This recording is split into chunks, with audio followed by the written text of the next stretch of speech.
What's going on, everybody? King of Dragons 5000 here, coming at you with another figure review. Today we'll be having a look at the Bandai Power Rangers Legacy Collection, the Green Ranger. Really excited I have all these guys in hand. I actually wanted to wait till I had all 7 Rangers in hand before reviewing all of them. Finally have all 7, so here we have the Green Ranger in the packaging. You can see he does come with a few accessories: the Dragon Dagger, alternate hands, Sword of Darkness, and of course his sheath for the Dragon Dagger. On the back, other figures that came in Series 1 of the Legacy Rangers. We have the Red Ranger and Green Ranger from Mighty Morphin Power Rangers, the Red Ranger, the Blue Ranger, and the Yellow Ranger from Ninja Storm, I believe. And then we have a Build-A-Figure Megazord. When you have all 5 original Mighty Morphin Power Rangers, you get the Megazord. So really excited. I finally have all of these guys in hand, so what we're going to do now is take a little break, get them open up, and then we'll go into the rest of his review, so sit tight, everyone. And so here we have the Green Ranger posing out of the packaging. Before we get onto the figure, let's actually have a look at his accessories. Unlike all the other Mighty Morphin Power Rangers, he does not come with any accessories for the Build-A-Figure Megazord. That's not saying he doesn't come with any accessories, it's just that for the Build-A-Figure Megazord, he does not come with one, so he's not essential, but he is essential for your Mighty Morphin Power Rangers collection. So let's actually have a look at his accessories. First off, he does come with a set of alternate hands. These hands are used for him to play the Dragon Dagger, which we'll show in a couple of pictures, probably right here. And I do like that. He also does come with a pair of grasping hands for either the Dragon Dagger or the Sword of Darkness. He also does come with, as stated, the Sword of Darkness. Now, if you're not familiar with Mighty Morphin Power Rangers, Tommy actually started out as evil, and Rita gave him this sword called the Sword of Darkness. I know, corny name, but it was the 90s. We didn't argue about it, but it's done in this really nice silver plastic. The black is painted really well as the red gem right here. There's a significant amount of details on it, which is a little bit surprising. So I really do like this. He also does come with the Dragon Dagger and a sheath to hold the Dragon Dagger, which it is removable, and the Dragon Dagger does go in any direction that you want, but I think it goes in like this. I'm not entirely too sure, and it just pegs on like that.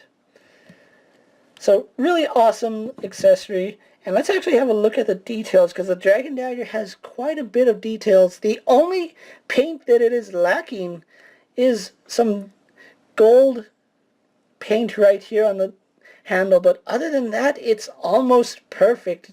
Just the amount of details in it is phenomenal. You even have the Dragon Ranger, or excuse me, Green Ranger coin right here, which is done really nicely. But other than that, he doesn't come with anything else, and the Green Ranger didn't come with a what was it? I forgot its name. Blade Blaster, that's what it is, because he never used one. Just for a quick comparison, let's actually get Green Ranger standing up and bring in Red Ranger just for comparison. And so here we have the Green Ranger posed next to the Red Ranger, and you can see, for the most part, essentially the exact same figure. I do like the fact that they do share sculpts, but at the same time, I kind of wish that there was a little bit more detail to the Green Ranger. But, you know, for what it is, I really do like the way these guys look together, and they'll look even better when we have the whole team together. Well, before I move Red Ranger off, let's actually have a look at some of the differences. And we can take a look at their bicep. Their bicep is completely different, and I'm really glad that Bandai did take this little detail and run with it, if my camera will agree with me. He actually has the gold band sculpted on. It's not just painted. I really do like that detail. And then just quick look, his power morpher is black with the black going around it, the red circling the coin, and then his Dragon Ranger coin right here, which I really do like. Dragon Ranger being the Japanese Ranger for this particular series for Super Sentai. And let's actually have a look at Green Ranger's detail, because he has quite a bit of detail just like Red Ranger. If we look at Green Ranger, you can see he does have this little gem painted on, which is done really well. It's gold and red going along this crest. The teeth on the dragon are sculpted really nicely. The paint in his mouth is really clean. The power shield is done really well. You can see this is all sculpted detail. The black is sculpted in, and then all these little details are also sculpted. Just the amount of detailing in Green Ranger is amazing. Even these parts going on his chest are sculpted in, even though the power shield is a separate appliance. These gold bands are sculpted on, so I really do like that detail. Unfortunately, you can see where his diamond is sculpted and there's no paint on it. In the TV show, when he removed the power shield, it was just the Green Ranger's. It looked like a regular Power Ranger outfit without the power shield, and it looked a little strange, honestly. They did a good job painting the gold bands along his gloves right here on both sides. Again, we had a look at the dragon morpher, and then they did a good job sculpting the gold bands. The only thing you can notice on my studio is that the greens don't match like the Red Rangers did. It is a little bit unfortunate, but it's not that big of a detail that I'm going to say that this isn't a great figure to own. Because I honestly fell in love with all these Power Rangers, honestly. Moving out, let's actually have a look at Green Ranger's articulation. Just like with Red Ranger, his head is on a ball joint, but we don't get any pivot on the head. We do get left and right movement. Up and down on that neck hinge right there, so that works really well. Arms on a ball joint, just like Red Ranger, go out to only about right there. They would do a full 360, but they are hindered by the power shield and they do jet outwards.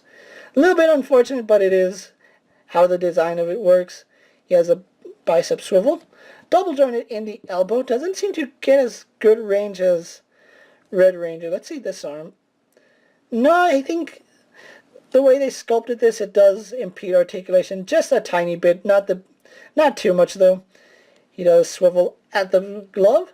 This has a swivel hinge swivel system right here, so an import style ball hinge at the hand, and the hands do change out if you want to have them playing the Dragon Dagger. Just like with Red Ranger, we have an ab crunch which works really well. No problems there. Goes forward about there, back about that far. We have swivel at the waist. Legs go forward almost 90 degrees, so that's pretty good. Go out. He swivels at the thigh. He is double jointed in the knee. He swivels at the boot. Has a ratcheting hinge ankles which work really well as forward facing pin for rocker ankle. So overall, really excited I have the Green Ranger here. So what we're going to do now is take a little break, get him posed for my final thoughts, and then we'll wrap up this review. So sit tight, everyone. So here we have the Green Ranger posed for my final thoughts. Overall, I'm really excited to have this figure, and I'm really glad I have the Mighty Morphin Power Rangers all in my collection now. And we'll be having a look at them throughout the course of this next week, so stay tuned for all their reviews. But for now, I really do enjoy this Green Ranger figure. It actually takes me back to my childhood when me and my brother had those power-changing Rangers where you just hold down the coin and they change from Tommy to... It was really awesome.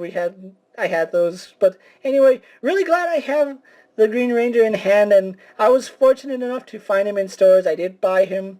The Kmart I was working at did go out of business, but I was able to pick him up for about $3. That's a steal considering now he is going at an upwards of about $80 to $90, which is insane, and I'm pretty sure it's all just nostalgia that's causing these Rangers to go up in value. If you were able to find this guy, I really do recommend you add him to your collection, or if you can get him for a really good price, definitely add this guy to your collection, especially if you're a Mighty Morphin Power Ranger fan like myself. You will not be disappointed with this line. With that being said, guys, I'm KingofDragons 5000. Don't forget to like this video, leave a comment, subscribe to my channel. Go check out all my other action figure reviews as well as all my other Power Ranger Legacy reviews. Hopefully you enjoy them, and as always, if there's a figure you would like to see me review, let me know down in the comments and I'll do my best to bring it to you guys. Until next time, I am KingofDragons 5000, and I'll see you later. Take care, everyone.